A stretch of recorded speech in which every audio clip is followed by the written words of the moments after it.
आरक्षण आमच्या हक्काचं नाही, कुणाच्या बापाचं असे कसे देत नाही.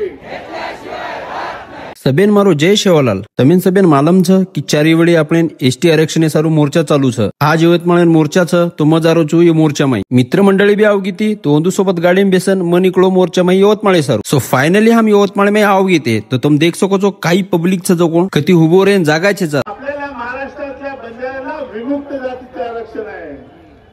हे आरक्षण कोणी दिलं तुम्हाला? हे आरक्षण वसंतराव नाईकांनी दिलेलं आहे. आणि कशामुळे मिळाले? डॉक्टर बाबासाहेब आंबेडकरांनी लिहिलेल्या संविधानामुळे मिळालेले आहे. 340 कलमामुळे मिळालेले आहे. आणि तरी आपली मागणी आहे की आम्हाला आरक्षण नाहीये. कोण म्हणतो तुम्हाला आरक्षण नाहीये?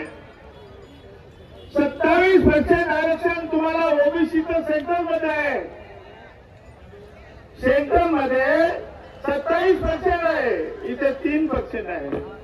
पण प्रवीण पवार काय म्हणाले की त्या 27% मध्ये bank, railway, post office, LIC, DIC, military आणि कितीतरी लाख पोस्ट ते आले की केंद्र सरकारमध्ये आहे.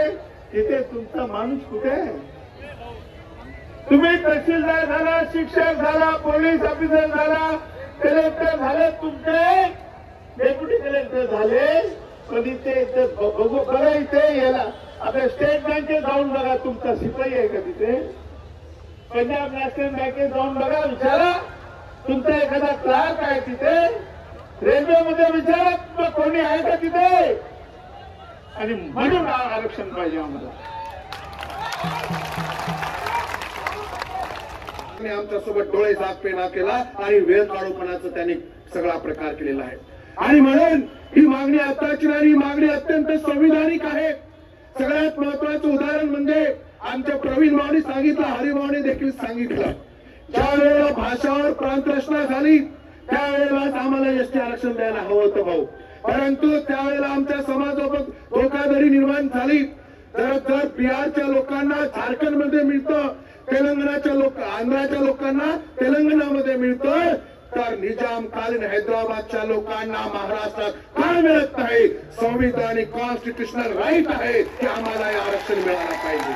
आणि महाराष्ट्र सरकारला मी सांगू इच्छितो, तुम्ही जर मराठा समाजाला जर हैदराबाद गॅजेटच्या आधारे आरक्षण देत असाल तर त्याच हैदराबाद गॅजेटमध्ये 1909 आणि 1928च्या गॅजेटमध्ये पेज क्रमांक 24 वरती ॲबॉरिजिनल ट्राईब असा या समाजाचा उल्लेख त्या ठिकाणी आहे.